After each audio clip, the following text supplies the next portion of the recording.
All right, everybody, welcome back. Good afternoon to everybody. And it's PFF time. It's Pro Football Focus time. We're going to take a look at their gradings. They have been published as of earlier this morning. And now we, as fans, get to take a look at what they have and see how we feel about it. And again, this is not going to be a video where we agree with everything that we see. This is not going to be a video where we just take a look at things and go, well, that's obviously true because PFF said it. But it's a video where we try to understand where they might be coming from and try to kind of break down how they get to the results that they have. So this first video is going to be about the offense exclusively. And then after this, we're going to go over to the defense a little bit later today. So let's start with the offense, where obviously the results were not great. However, we got great results and great grades from two players in particular. They might be the players that you were expecting to get really high scores. Number one, by far, was Charles Cross. He was one of the best players in football this week. In fact, I believe this is the highest rated tackle of anyone. 94.8 for Charles Cross. 94.8. Allowed zero pressures, had a 79.5 pass block grade, 96.1 run block grade. And as near as I can tell, it was a small sample size. But this is remarkable because let's remember, Charles Cross is not known for his run blocking. He was a pass blocker primarily coming out of college. He has always been looked at as a primarily pass blocking tackle. So for him to score like this on 32 reps, even though I don't think we ran the ball his way that much, is incredible. This is some absolutely remarkable stuff from Charles Cross. So if you're looking for players to shout out positively on the offense, I think it starts with Cross. And of course, Tyler Lockett. That's not unexpected, though. 90.3. Probably boosted because he had the big catch at the end there. He caught some big passes in this game, very important passes. 88.8 on passing plays. Run blocking, mediocre, but I don't think anybody's really surprised by that. This was definitely one of those Tyler Lockett type days. Riley Moss had a lot of trouble handling him. So then there's a pretty big drop off to the next group of players, but leading that group would be Geno Smith with a 76.1. He got a good run grade, a good pass grade. I don't even know why they give quarterbacks run blocking grades, honestly. It's kind of goofy, but they just gave him kind of the keeping your head above water mark, which doesn't really mean that much. So yeah, 76.1. They did like what they saw from him. They also gave us a passing chart for Geno Smith in this game. And I'm looking at this, and basically what this does is separate out into quadrants. You have, this is bottom rows behind the line of scrimmage. This is within 10. This is 10 to 20. This is 20 and beyond. So first of all, middle of the field, you're seeing get utilized a little bit. We have 1, 2, 3, 4, 5 attempts in the middle of the field, 8 if you include the ones behind the line of scrimmage, compared to 1, 2, 3, 10, 12 on the right side, and then 4 attempts on the left side. So it's one game, but we are seeing a decent usage of the middle of the field. Not necessarily effective, though.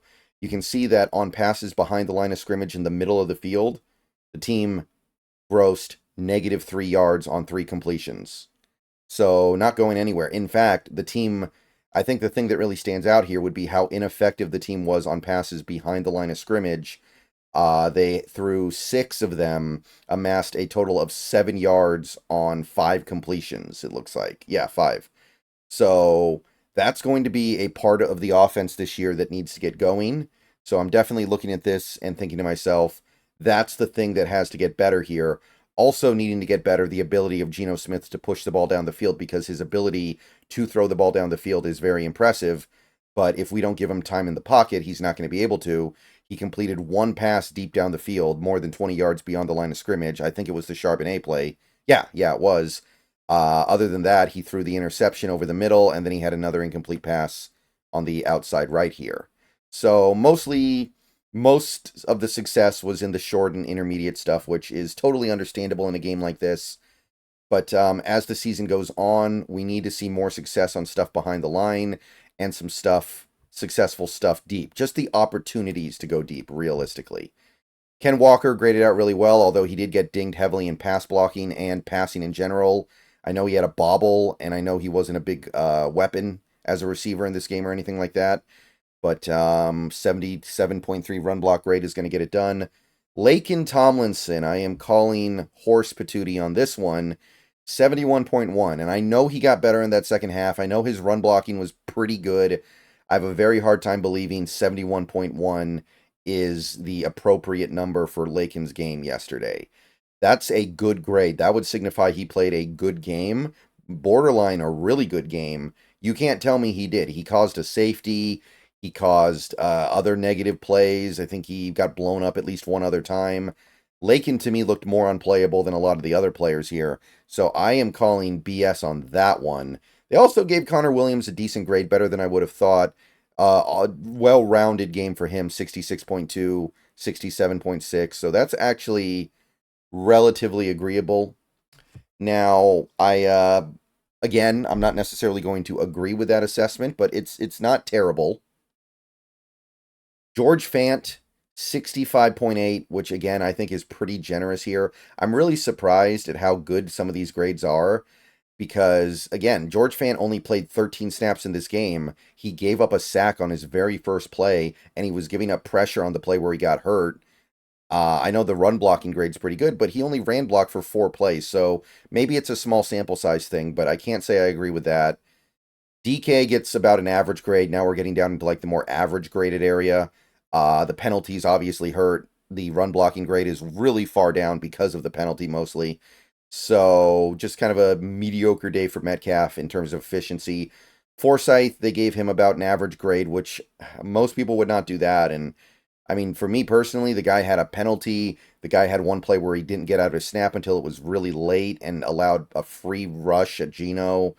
Like, to me, 61.1 is being way too kind.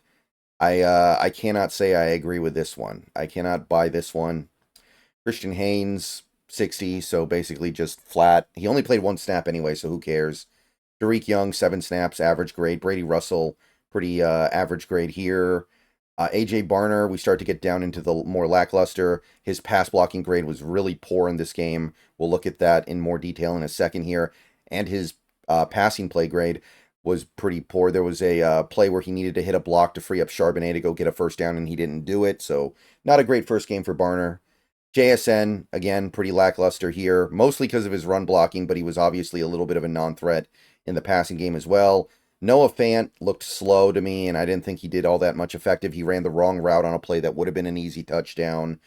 So definitely not too impressed with what I see there. Anthony Bradford, really poorly graded, mostly because of the 3 penalties, but also pass blocking grade abysmal.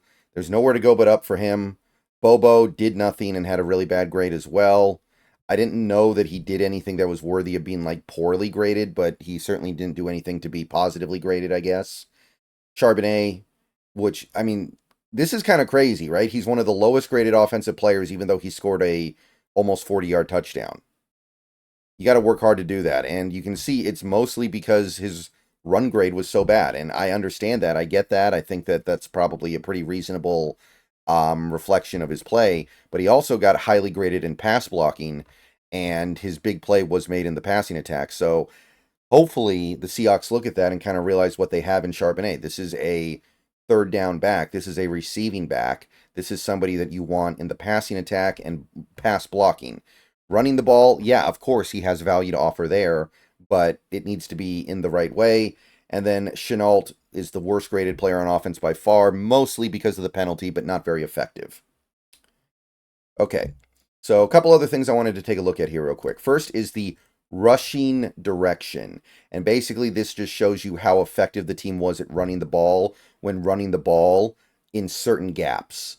So you have like the jet sweeps, ends around and end arounds and reverses.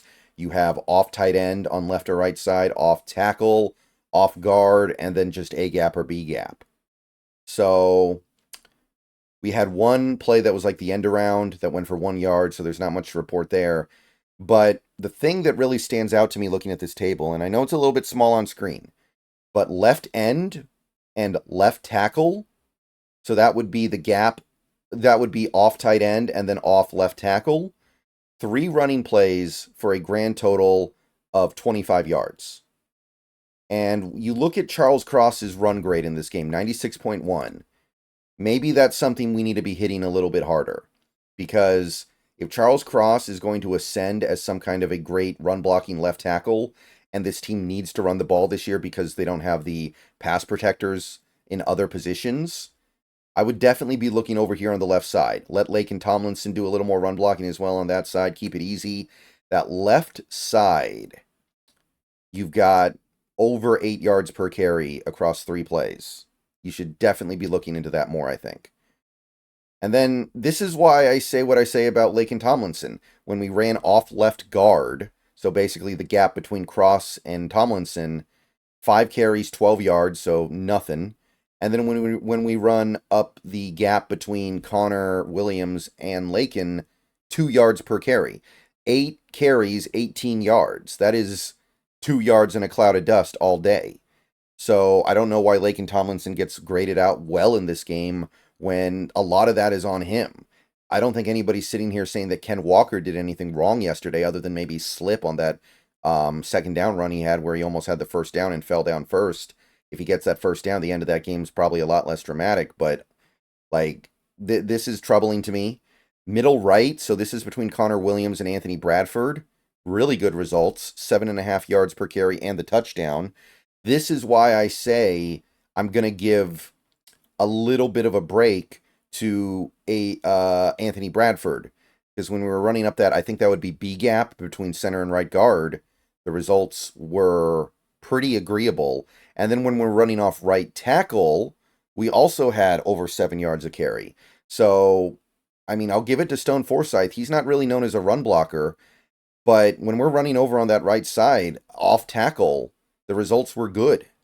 So find what works, find what doesn't work, and then only do what works as much as possible. And that's really about it. The QB scramble was obviously a great play, but it's one play. It's a 34-yard run. That's not something that I expect Geno Smith to be doing every week. Then finally we have blocking. I'm going to zoom out a little bit here so we can see all the numbers. Going through the pass protection in this game real quick, Connor Williams gave up 1 QB hit. I think that was the hit that caused the interception. Stone Forsythe gave up 1 sack and 1 hit, so rough game for him in pass protection, although they didn't grade him out terribly at all, which surprises me. I don't know what Stone Forsythe needs to do to get poorly graded by this site. But yeah, 1 sack, 1 hit. That's why I'm dubious about his grading. George Fant allows the sack, which was on the literally first play of the game. Lakin Tomlinson only allowed 1 QB hit, which doesn't sound that bad, and it's not. But the problem is he was responsible for the safety on Charbonnet, in my estimation.